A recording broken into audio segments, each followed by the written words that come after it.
The courtroom was quiet, almost unnaturally so. Sunlight streamed through tall, grimy windows, cutting across the polished wooden benches in sharp, golden lines. A small boy's sneakers tapped nervously on the floor beside his father, the rhythm staccato against the otherwise hushed chamber. "Daddy, why is he looking at you like that?" the boy whispered, his wide brown eyes reflecting fear he didn't fully understand. His voice was barely audible over the shuffle of papers and the faint hum of the overhead lights.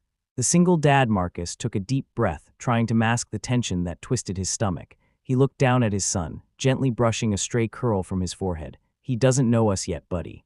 Just watch and stay close." From the far end of the room, the officer approached, his polished shoes clicking in a steady, deliberate rhythm. The cop's gaze swept over Marcus, lingering with cold calculation, the kind that only comes from someone certain of their own power.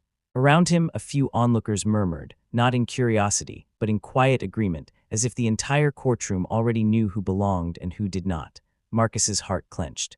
He had faced discrimination before, yes, but nothing like this in a place meant for justice.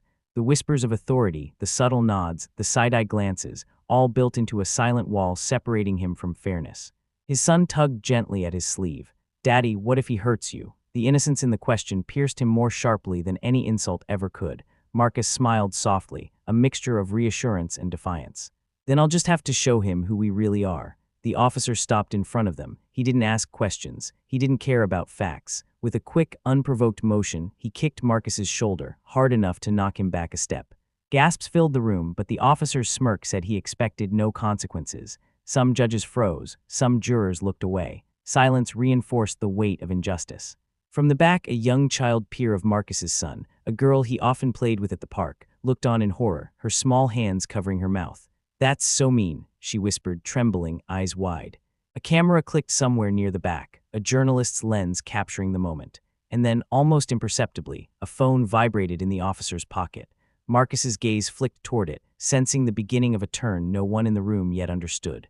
This was not just a kick, it was a spark. One moment, the courtroom was a stage of normalized prejudice. The next, Marcus's quiet strength, the child's innocent outrage, and the watchful lens of someone recording everything would collide in ways that no one could have predicted. And as his son whispered again, clutching Marcus's hand, "Daddy, this will matter one day, right?" Marcus felt it deep in his chest. Yes, this moment would change everything. Marcus Palmer's apartment smelled faintly of coffee and old leather, a mixture that spoke of early mornings and long nights. Sunlight sliced through the half-open blinds, spilling across the worn hardwood floor in jagged golden lines. Marcus adjusted his tie in the mirror, his hands steady but deliberate, his reflection calm and measured, though something beneath that stillness was alert, ready. Jordan, his 8-year-old son, sat at the tiny kitchen table, fingers twisting at the laces of his sneakers. "Daddy, can we race after school?" he asked, eyes bright with hope. Marcus crouched to meet him at eye level, brushing a curl from Jordan's forehead. "If we get through today, buddy," he said, his voice soft but firm. The faint hum of the refrigerator filled the silence between them. He watched Jordan gather his backpack, the small patches of dirt on the knees of his jeans testament to yesterday's playground adventures. There was a kind of energy in Jordan that made Marcus both proud and protective, a mix of curiosity and innocence he wanted to shelter from the world, but also teach to be brave. Stepping outside, the city stretched before them in muted grays and golds. Jordan ran ahead to the park, backpack bouncing, laughter spilling into the crisp morning air. Marcus followed, eyes scanning the familiar path, aware of every glance, every whispered word. At the park, sunlight danced across the swings and slides. Children's voices rang out, mingling with the distant bark of a dog.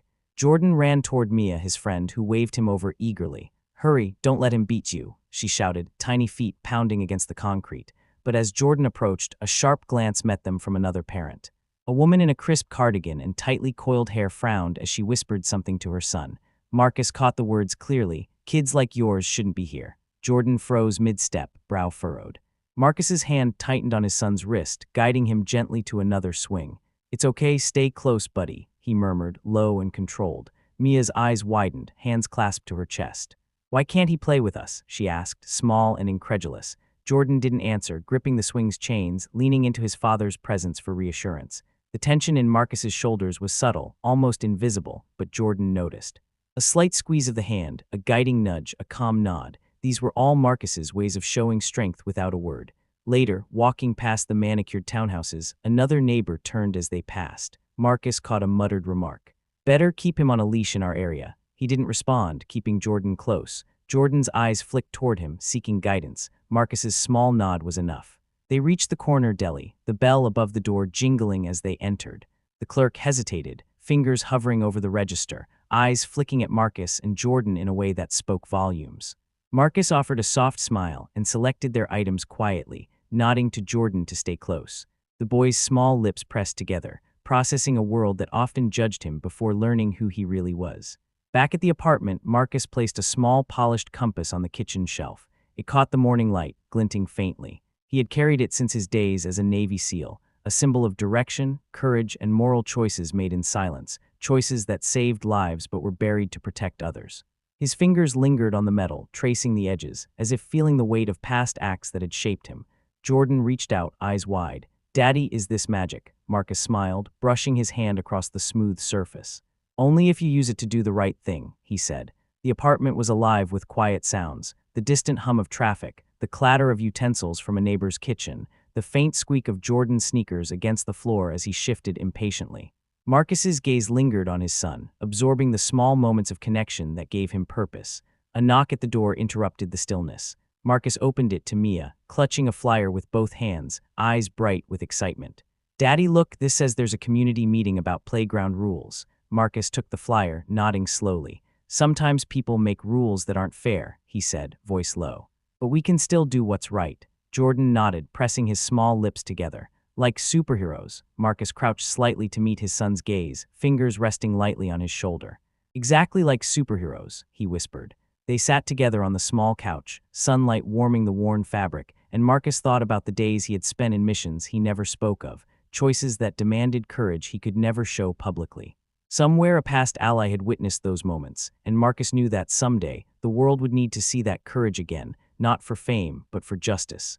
Even now, the compass reminded him that every step mattered. The small gestures, the careful words, the protection of innocence, they were all part of a moral path that Marcus had been walking long before Jordan had been born. Outside, shadows stretched across the sidewalk as the sun dipped lower. Marcus led Jordan home, hand firm around his son's wrist, eyes sweeping the street.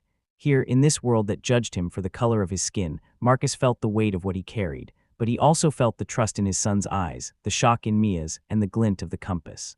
This day, this moment, he thought quietly, will matter. It was a small echo, barely a whisper, but Marcus knew it would grow, intertwining with everything that was about to come. The courthouse loomed above Marcus and Jordan as they approached. Its limestone walls glowed faintly in the early morning sun, dust motes floating lazily in the golden light. The air smelled faintly of aged stone and waxed floors, carrying a coolness that hinted at a building built for authority. Jordan's small hand gripped his father's tightly, and Marcus noticed the slight tremor in the boy's fingers. "Don't worry, buddy," Marcus said softly, though his own heart carried a familiar tension. He had faced danger before, yes, but never one like this, where courage would be tested not by bullets, but by bias, by authority, by the eyes of a society primed to judge. As they stepped through the doors, the subtle difference between this morning and any other day was already visible. A group of white defendants had filed in moments before. Each was greeted with polite efficiency. Nods, folders handed over, instructions soft and calm. Then came Marcus and Jordan. The officer assigned to their case, a man with a polished uniform and a stiff jaw, looked up. His gaze lingered on Marcus longer than necessary, a slow smirk forming. Jordan's brow furrowed, sensing something wrong. "People like you," the officer said, voice low but carrying enough to reach Marcus, "don't usually get treated fairly here." Jordan noticed the subtle tension in his father's posture. He watched the officer handle a folder roughly, then stepped closer to Marcus in a way he hadn't approached the white men before. He saw the flicker of impatience, the deliberate tug at a folder, as if Marcus's presence irritated the air itself. The courtroom seemed to hold its breath. Dust motes caught in the sun, glinting faintly, as if time itself had paused. Marcus set Jordan's hand down for a brief moment to straighten his jacket, then knelt slightly to adjust Jordan's backpack.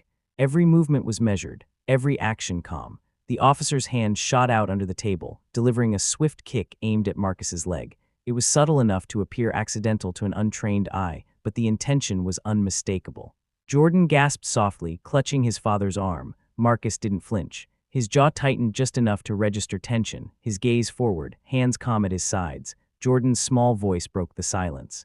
"Daddy, he didn't do that to him. Why to you?" No lecture followed. Marcus merely placed his hand back over Jordan's. The question hung in the air, answered only by the behavior of those around them. Jurors exchanged glances. One older man's knuckles whitened against the armrest. Whispering traveled in small ripples, hesitant but noticeable. The clerk shuffled papers, pausing slightly before stamping the next file. Outside, the subtle clicking of camera shutters and murmurs from media crews registered in the background. The officer leaned back, smirk fading into a tight-lipped expression. He glanced at the white defendant seated across the room, handled smoothly, treated politely, and then back at Marcus. The contrast was clear. Even if the room didn't speak aloud, every observer could see the inequity. Marcus's eyes swept the room once, taking in the subtle cues. No words needed. The whispers, the glances, the uneven treatment, they told the story better than any narration could. His posture remained composed, hands folded lightly on the table, face calm yet alert. Jordan's eyes flicked from the officer to the white defendant. "See, he didn't move a finger when the other man came in," he whispered, voice barely audible. The observation carried the weight of understanding a bias that was invisible to most adults. The officer's kick, the smirk, the dismissive gestures, all were now captured on camera. Samira, standing quietly at the back with her equipment, documented every nuance. She didn't speak, she didn't narrate. Her lens captured the inequity for the world to infer. A faint vibration pulsed from Marcus's phone on the table. The officer's eyes caught it. His smirk faltered. He hesitated, the rigid confidence slipping into subtle discomfort. The moral weight of his actions was now on display, amplified by the cameras and whispers of observers who had noticed every difference in treatment. Jordan's voice rose again, small but clear. "Daddy, he's frozen." Marcus's fingers tightened slightly on his son's hand. His own breath remained steady, the calm acting as a shield against the rising tension. The courtroom itself seemed to lean in, waiting. The officer shifted again, shuffling papers. His eyes flicked toward the jurors, who were now exchanging more frequent glances. Some whispered to one another, subtle shaking of heads. No one had to explain the injustice. The evidence was in every posture, every hesitant step. A white clerk entered the room mid-session, carrying a stack of forms. She glanced first at Marcus, then at the officer, and subtly nodded toward the papers, suggesting order, but only after a careful pause. The officer's gaze flicked to her, eyebrows raising imperceptibly. He realized the scrutiny extended beyond the courtroom, and his privileged behavior had been noted. Outside, sunlight streamed through the windows, catching on the polished wood of the desks and casting sharp lines across faces. Dust motes glimmered in golden shafts, moving lazily as if reluctant witnesses. Jordan's eyes tracked the movement, noting how attention lingered on him and his father while bypassing others. Marcus's calm didn't break. He responded with measured glances, soft gestures to Jordan, reassuring in their quietness. He didn't explain, didn't defend. The courtroom, the cameras, the jurors, they all read the narrative through observation alone. The officer's foot tapped lightly under the table. It was the only audible sign of agitation he allowed. His hands moved with precision over the folder, but each movement was slightly off-kilter, betraying unease. Jordan's gaze shifted from the officer to Marcus again. He noticed how the people around them were reacting differently, how whispers had grown slightly louder, eyes more attentive. "Daddy, people are watching, they notice," he said, small but confident. Marcus merely nodded once, eyes forward, exhaling slowly. The quiet strength emanated from him, a mirror to the composure he had always maintained, even in the face of bias and injustice. The officer attempted to regain control, straightening his posture, but the damage was done. Every subtle gesture, every smirk, every selective kick had been captured. The audience could see, the jurors could see, and the cameras ensured the world outside would see too. Jordan leaned against his father, curiosity mingled with awe. "Daddy, it's different, they see it now," he whispered. The officer's eyes flicked toward the door. He hesitated. Another staff member entered briefly, casting a glance at Marcus, then back at him. The realization in his posture was unmistakable. The unequal treatment, the racial targeting, had been documented, observed, and quietly condemned without a single word from anyone else. Marcus's hand moved lightly over Jordan's shoulder, reassuring, protective. No lecture, no moralizing, only presence, only calm, only subtle signals of resilience that the boy could sense and understand. A phone buzzed again, this time Samira adjusting her camera to capture a close shot of the officer's hands trembling slightly over the folder. He shifted uncomfortably, eyes darting toward the media at the back of the room.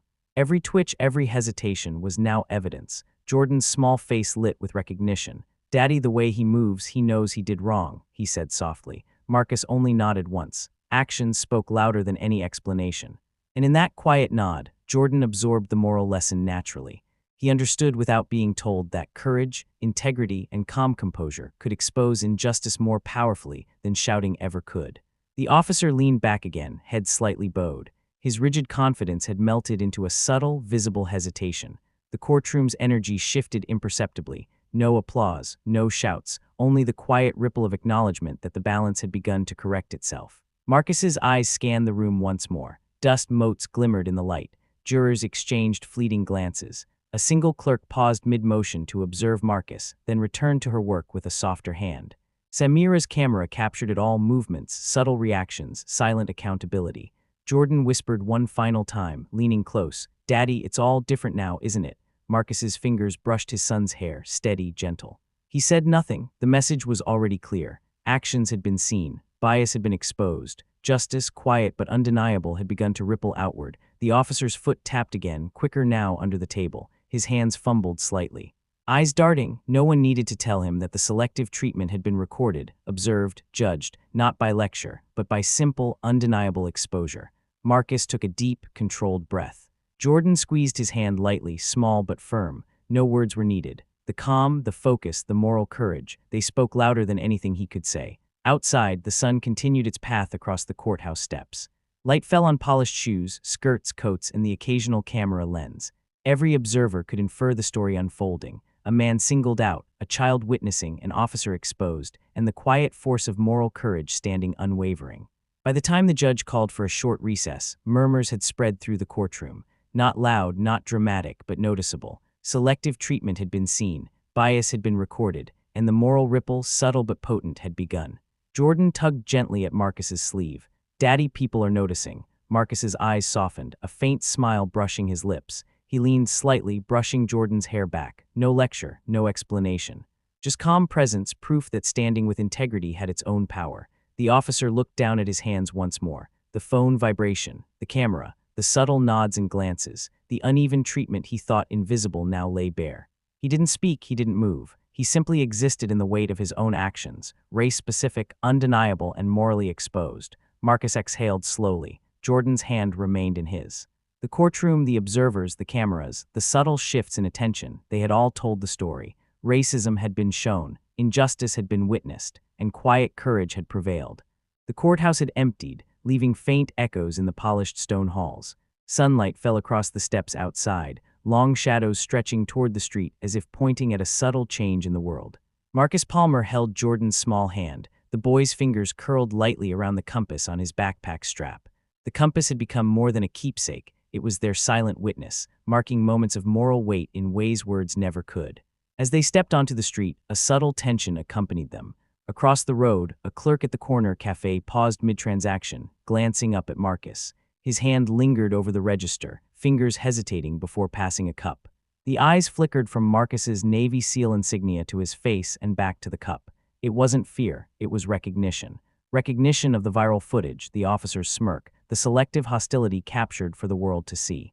Jordan noticed. "Daddy, they're looking at us differently," he whispered, voice low. Marcus squeezed his son's hand and smiled faintly. "They are," he said calmly, adjusting Jordan's backpack strap. No lecture, no explanation.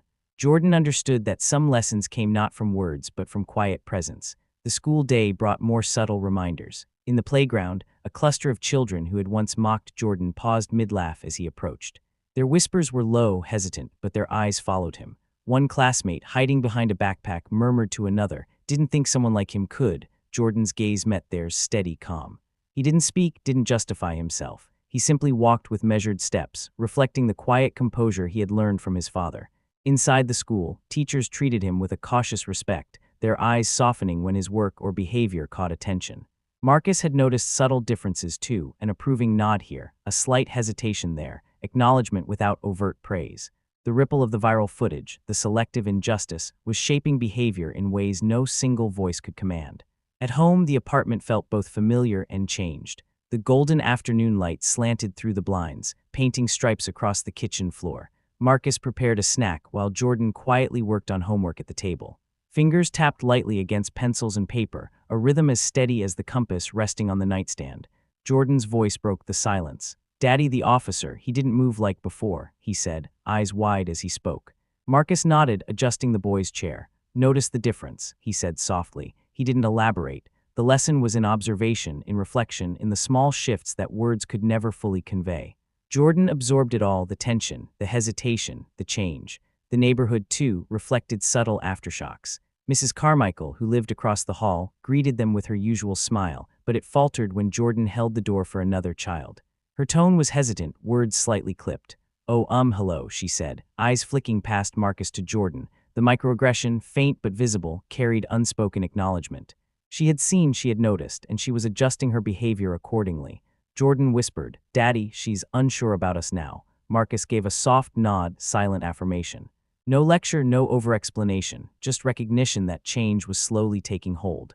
Later that afternoon, a single camera crew appeared near the park. They stayed back, capturing glimpses of Marcus tossing a ball with Jordan and Mia. The children moved naturally, unaware of being filmed, but the footage would highlight composure, restraint, and subtle courage in the face of systemic injustice. Jordan noticed the cameras but didn't react. He had learned where to place attention, how to remain steady while the world observed.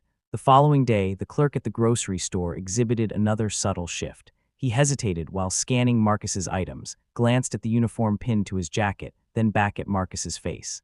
The pause wasn't long, but it was enough, a minor, visual acknowledgement of the viral clip's moral weight. Marcus paid quietly and moved on, no words exchanged. The lesson was in the observation itself. At school, the ripple effects continued. A group of students lingered before inviting Jordan to sit at their table. No one explained why. They simply waited, measured, observed. Jordan accepted, sliding his tray onto the edge.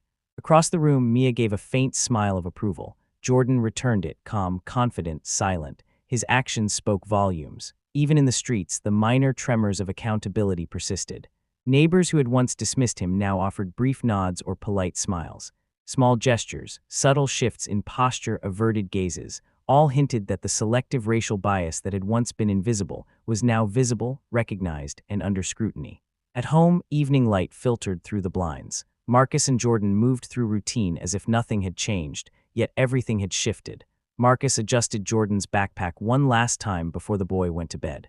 Fingers lingered on the strap, then brushed the compass on the nightstand. Jordan rotated it gently, watching the needle settle. "It's still steady," he murmured. "Yes," Marcus whispered, brushing his son's hair from his forehead.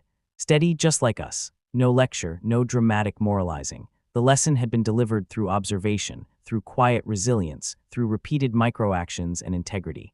The social consequences of racism, once invisible and systemic, were now exposed. The next morning brought further subtle acknowledgments. A teacher paused before calling on Jordan in class, voice softer than usual.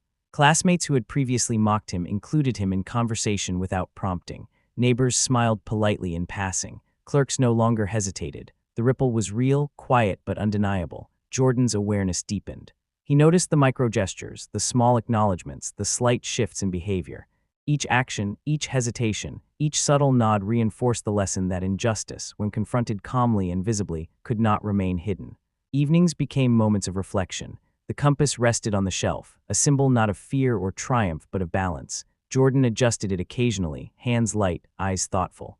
Marcus observed silently, knowing that the lessons of courage, integrity, and recognition were embedding themselves naturally. Outside, life continued in its usual chaos, traffic, footsteps, sirens, but within the apartment, within these subtle social pockets, the fallout of the racist act continued to unfold. Small, incremental, visible, yet unspoken. Jordan noticed all of it, absorbing lessons of integrity and moral courage that would guide him for years. The media continued to echo the incident, but the reporting focused on behavior, hesitation, and selective treatment rather than overt accusations. Observers could see the moral collapse of the officer in posture, in fumbled papers, in diverted eyes, without anyone explaining it. The exposure worked through visibility, not narration. Marcus and Jordan moved through these weeks with awareness. At the park, at school, in the grocery store, small adjustments in social behavior reflected an emerging understanding among those around them. Actions, not words, were the catalysts for change. The compass, occasionally rotated, remained a quiet reminder. The lesson was not dramatic or loud. It was subtle, continuous, observable. Integrity, courage, and quiet confrontation of injustice produced visible change in those who witnessed it. Racism, once systemic and hidden, had begun to bend under the weight of exposure. In these weeks, Jordan acted differently, too. He walked with measured steps, greeted classmates with calm eyes, joined groups quietly. Small gestures, unspoken, revealed that the moral weight of his father's lessons had been absorbed. Observers noticed the shift in him as well, acknowledging subtle courage and integrity without commentary. At night, Marcus would check his phone, glancing at social media posts, articles, and comments. Discussion centered on the officer's selective treatment, the viral footage, and the subtle but undeniable moral consequence. The social correction was ongoing, visible, quiet, but effective. And through it all, Marcus and Jordan navigated daily life with steadiness. The world had shifted slightly around them, and they had shifted with it. Subtle, moral victories were visible through actions, gestures, and the quiet reflection of those who had witnessed the fallout. The courtroom had settled into an eerie quiet. The polished wood gleamed under overhead lights, sunlight streaming through tall windows, dust motes drifting lazily like suspended memories. Marcus Palmer sat rigidly on the witness bench, Jordan's small hand resting on his knee, a subtle lifeline. The tension in the air was thick, less from the crowd and more from the weight of scrutiny, the eyes of everyone silently measuring, comparing, judging. Across the aisle, Officer Caldwell adjusted his uniform, every movement calculated, almost mechanical. He glanced at a white defendant entering moments later. The difference was immediate. Where Marcus had been met with smirks, smothered hostility, and a swift kick that left him teetering on the edge of decorum, the white man received a polite nod, a soft handshake, and measured respect.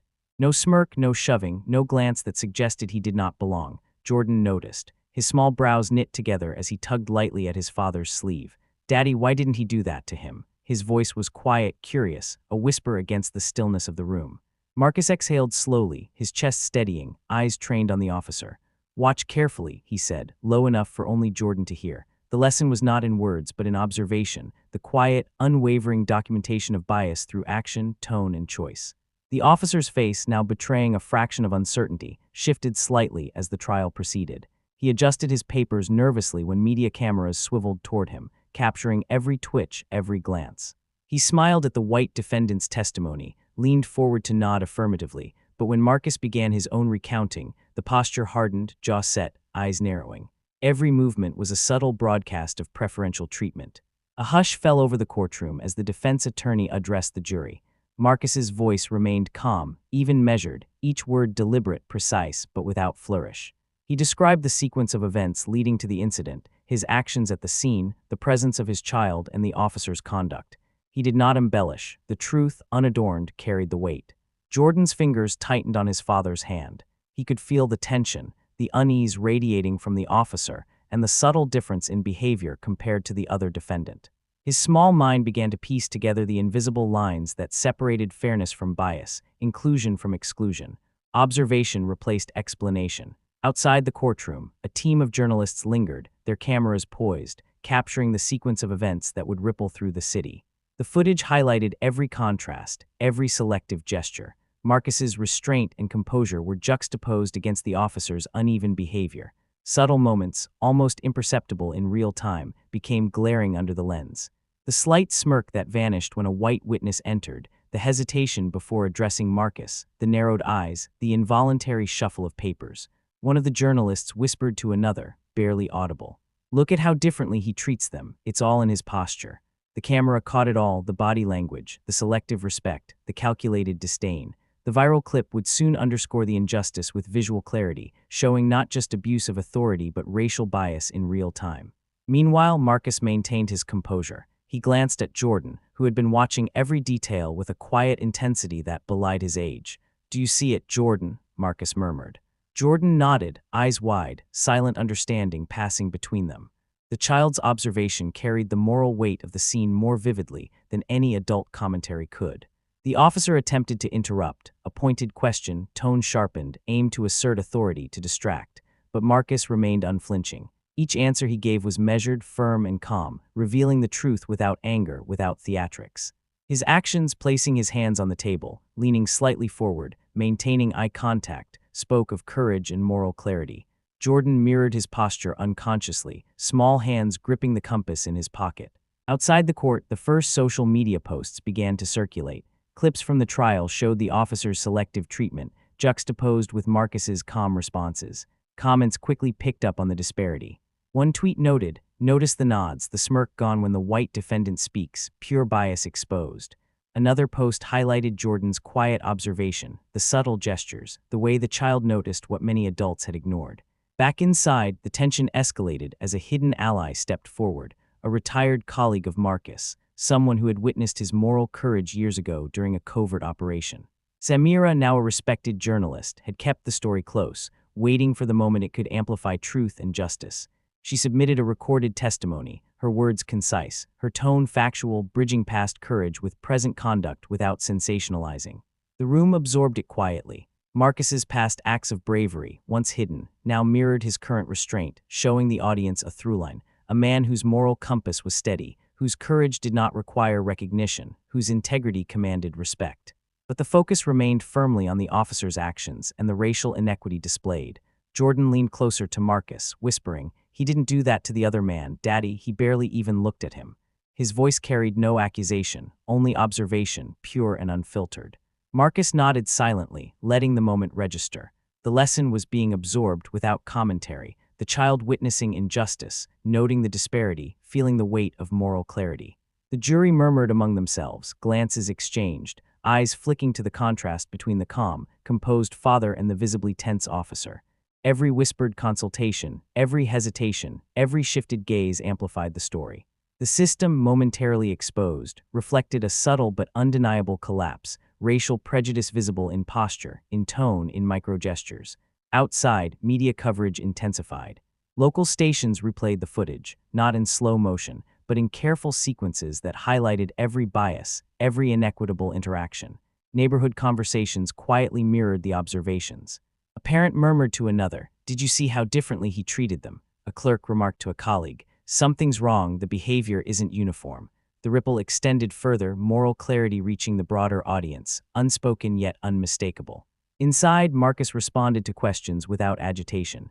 Each answer was precise, factual, devoid of flourish. Jordan watched intently, fingers lightly brushing the compass in his pocket, absorbing each nuance. The child's small nods, subtle shifts in posture, and quiet attention mirrored the integrity displayed, reinforcing the lesson without a single word of moralizing. Officer Caldwell attempted a final maneuver, a question aimed to provoke or unsettle Marcus. His tone sharpened, eyes flicking toward the white defendant, seeking validation, but Marcus remained composed. Each pause, each measured breath, each careful gesture highlighted the contrast.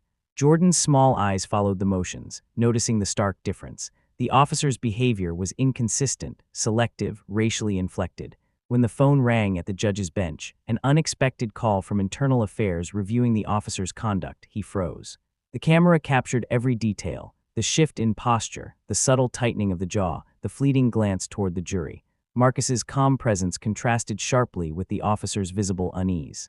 Jordan's fingers gripped the compass tightly, eyes wide, witnessing the ripple effect of moral exposure, the system bending under scrutiny.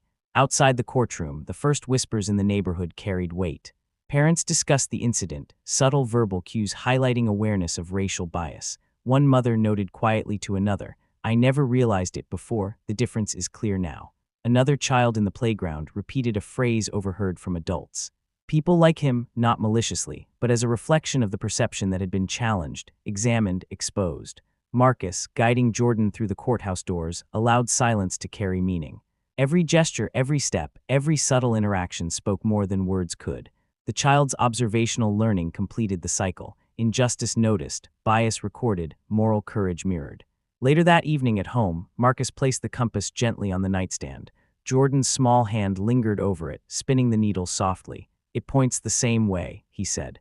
Not a lesson, not a lecture, an observation, quiet, thoughtful, full of understanding. Marcus smiled faintly. "Steady," he whispered, "just like us." The city absorbed the impact subtly. Social media clips continued to circulate. Neighbors' conversations retained the moral weight, and selective bias was now visible to all. The officer's position, once unchallenged, now wavered under scrutiny. Where words had failed, observation and subtle exposure succeeded.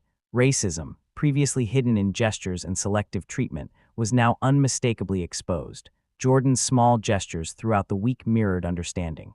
He walked with calm, included classmates with measured kindness, and responded to interactions with quiet observation. Marcus noticed and approved silently, recognizing that moral lessons had rooted naturally. Integrity, courage, and quiet confrontation of injustice had created visible, enduring consequences. The hidden ally's testimony circulated, not as hero worship, but as reinforcement of consistent moral courage. Marcus's past integrity provided context, but the story remained tightly focused on the racial inequity, now fully visible. No narration moralized. The contrast and consequences spoke loudly enough. Media footage replayed daily. The selective respect, the subtle smirks, the tension in posture. Observers in homes, cafes, and public spaces noted what the court had silently shown: the disparity, the moral collapse, the racial bias exposed. The city, quietly yet effectively, was witnessing systemic injustice illuminated by truth and integrity. Jordan's final observation came at night as he lay beside his father. "Daddy, people noticed, they're seeing it now." His voice was calm, matter-of-fact, yet full of dawning comprehension. Marcus ran a hand through his son's hair, eyes on the compass. "Yes," he whispered. "And now the world knows." The revelation had done its work. The system's racial bias was visible, the officer's selective hostility exposed, and the child's observational learning completed. The moral victory was not in applause or commentary, but in the quiet acknowledgement of truth, fairness, and courage. Even in casual settings afterward, neighbors greeted Marcus and Jordan with subtle nods. Clerks no longer hesitated. Classmates included Jordan naturally. Each micro-gesture reinforced what had been revealed in court. Racism's subtle power had been challenged, its selective advantage made public, and moral integrity had prevailed. The compass rested, still steady, as Marcus and Jordan moved through life with awareness. Observation replaced explanation, courage replaced fear. Integrity, quietly demonstrated, reshaped the world around them, one subtle interaction at a time. The courthouse steps were empty now, not abandoned, just calm. Late afternoon light slid across the stone pillars, softening edges that once felt sharp and unwelcoming.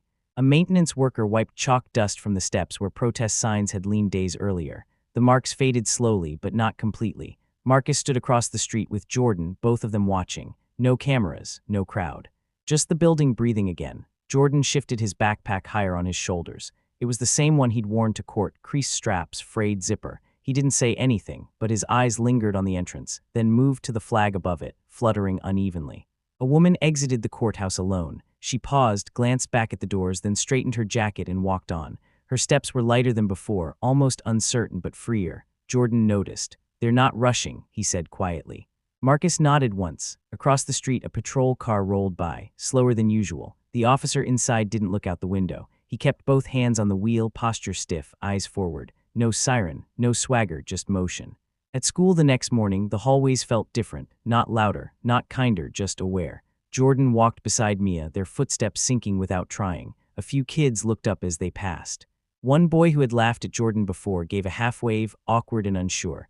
Another girl whispered something to her friend, then smiled, not mocking, not impressed, just human. Jordan didn't smile back, but he didn't look down either. In class, the teacher hesitated before calling roll. She glanced at Jordan's name, then at him, then continued. Nothing was said, but when Jordan answered, her voice softened slightly, like someone adjusting grip after realizing pressure wasn't needed. During recess, a group formed near the fence. A ball rolled out of bounds. Jordan jogged after it, retrieved it, tossed it back without ceremony. Someone called, "Thanks." That was all. No applause, no explanation, just inclusion.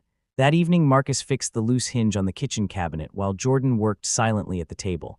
Homework spread out, pencil tapping, erasing, writing again. The compass sat between them. Jordan reached out, turned it slowly, watching the needle settle. He didn't ask about it this time. He already knew what it did. What mattered was that it always came back to center. Marcus finished tightening the screw and sat across from him. Outside, a TV flickered through a neighbor's window. Sound leaked through the walls, news anchors moving on to the next story, the next outrage. The courtroom footage was already old, but inside this apartment something had settled. Jordan pushed his paper forward. "I got it right," he said, not proud, just certain. Marcus glanced at the page, checked it once, then slid it back. "Yeah," he said. Jordan hesitated, then asked, "Are we going back there?" Marcus understood which there he meant. He shook his head gently. Jordan nodded. Relief passed across his face, followed by something steadier: acceptance. Later that night, Marcus stood by the window alone. Down on the street, a group of teenagers laughed too loudly, one of them recording the moment on a phone. Life continuing, messy and unfiltered. A patrol car passed again. Different officer this time. He slowed at the corner, let a pedestrian cross, waited an extra beat before driving on. Marcus didn't smile, he just watched. The next week, Jordan brought home a permission slip for a field trip to the city museum. At the bottom, a handwritten note from the teacher: "Parent volunteers welcome." Marcus signed it without hesitation. At the museum, Jordan stood before a photograph, black and white, decades old. A man facing a line of officers, hands calm at his sides. No caption explaining courage, no paragraph defining justice, just the image. Jordan leaned closer. "He's not scared," he said. "No," Marcus replied. "He's steady." Jordan absorbed that. On the way out, a docent thanked Marcus for coming. She hesitated, then added, "Your son, he notices things." Marcus looked at Jordan, already tugging toward the exit, energy returning to normal kid speed. "Yeah," Marcus said softly, "he does." That night, Jordan placed the compass back on the shelf himself, lined it up carefully. When Marcus turned off the light, the needle caught the glow for a moment, then went still. Outside, the city hummed. Not healed, not perfect, but moving slightly, quietly towards something better. And inside that small apartment, a child slept knowing one thing without being told: that silence could be powerful, that calm could change the room. That doing the right thing didn't need an audience. Somewhere nearby, justice wasn't shouting anymore, it was standing. Months later, the courthouse steps were crowded again, not with protesters, with pigeons. They scattered as a school group climbed the stairs, teachers counting heads, backpacks bumping against stone. The building hadn't changed. Same pillars, same seal above the doors, but the way people entered it had. Inside, a new officer stood near security. Younger, careful. He checked IDs twice, nodded instead of barking instructions. When a man struggled with the metal detector, the officer stepped back, gave him space. No one filmed it. Across town, a framed newspaper clipping hung crookedly in a barber's shop window. The headline was small now, half faded by the sun. Someone had taped over part of it with a flyer for weekend hours. Life moved on. At school, Jordan ran the final lap of the track meet, lungs burning, legs heavy. He wasn't first. He wasn't last. When he crossed the line, he bent forward, hands on knees, gasping. Mia jogged over and bumped his shoulder. "You didn't quit," Jordan shrugged, catching his breath. "Didn't feel like it." They laughed, quick, unimportant laughter, the kind that didn't need meaning. That evening, Marcus sat in the audience of a small auditorium, folding chairs.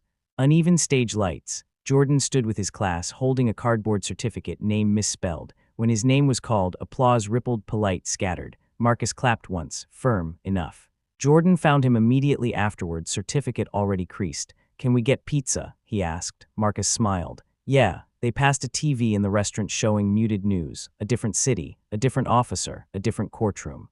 Jordan didn't look at the screen. He focused on lining up pepperoni slices, serious work requiring full attention. On the walk home, they stopped at a crosswalk. A police cruiser waited. The officer inside raised a hand, signaling them to go first. Jordan hesitated, then stepped forward. Halfway across, he glanced back just once. The cruiser stayed still. When they reached the other side, Jordan didn't speed up.